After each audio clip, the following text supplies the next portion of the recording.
کرم سے اپنے لباس کو خود ہی سی لیتے۔ جب حضور کے نالین میں کوئی پھٹن پیدا ہو جاتی تو حضور اپنے جوتے خود مرمت کر لیتے۔ اسی طرح فرمانے لگی کہ آقا کریم علیہ السلام بکریوں کا دودھ خود دھو لیا کرتے تھے، اور پانی نکالنے والے ڈول کے اندر جب کوئی مسئلہ ہوتا تو اس کی مرمت خود کر لیا کرتے۔ اور آگے فرمایا وَيَخْدِمُ نَفْسَهُ، اور حضور کسی پہ بوجھ نہیں بنا کرتے تھے، جو حضور کے کام ہوتے حضور خود کر لیا کرتے،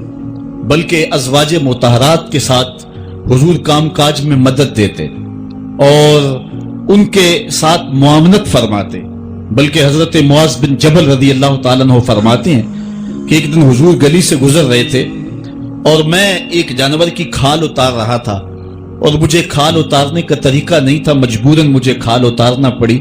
تو حضور گزرے تو مجھے دیکھا کہ معاذ بن جبل کو کھال اتارنا نہیں آ رہی، تو حضور رک گئے اور آقا کریم نے فرمایا معاذ ٹھہرو ذرا، میں تمہیں بتاتا ہوں کہ بکری کی کھال کیسے اتاری جاتی۔ اور آقا کریم آگے بڑھے اور حضور نے خود جو ہے وہ کھال اتاری، اور پھر مجھے فرمایا معاذ ایسے کھال اتارا کرتے ہیں۔ آج ہم اپنے بڑے پن کو اور اپنی عظمت کو اس انداز سے لوگوں کے سامنے رکھنا چاہتے ہیں کہ ہم جو ہے وہ ٹشو کا ایک ٹکڑا بھی نہیں پکڑ سکتے، اور وہ بھی پکڑانے کے لیے ہمارے پاس ایک خادم موجود ہوتا ہے۔ لیکن آقا کریم علیہ السلام کی زندگی اور حضور علیہ السلام کی سیرت کی سادگی کا حسن اور جمال یہ ہے کہ حضور اپنے کپڑوں کو خود مرمت کر لیتے ہیں اور اپنے دیگر کام خود کرتے ہیں اور بطیب خاطر کرتے ہیں، اور اس میں کوئی چیز اپنے لیے شرمندگی کی محسوس نہیں کرتے ہیں۔ حضرت حسن رضی اللہ تعالی عنہ حضور علیہ السلام کے نواسے بھی ہیں اور آقا کریم علیہ السلام کی صحابیت کا شرف بھی پایا ہے۔ کہتے ہیں کہ کانا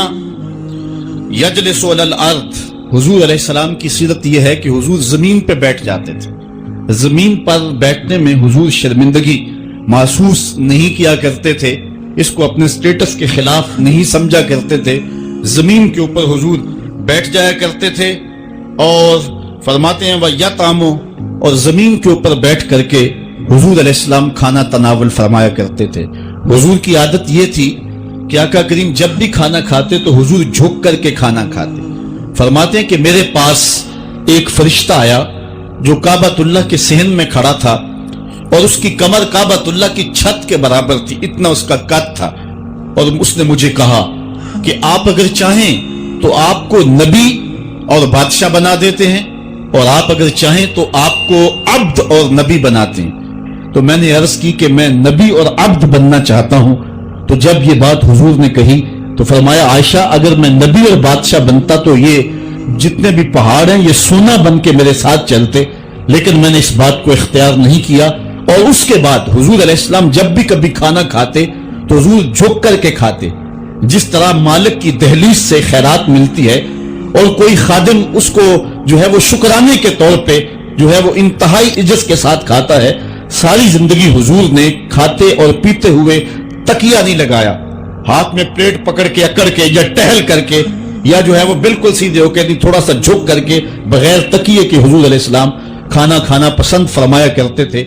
اللہ جل شانہ کے محبوب علیہ السلام نے ارشاد فرمایا کہ اللہ تعالیٰ پسند کرتا ہے ایسے بندے کو جو متقی ہے، غنی ہے اور لوگوں کی نظروں سے چھپ کے رہتا ہے۔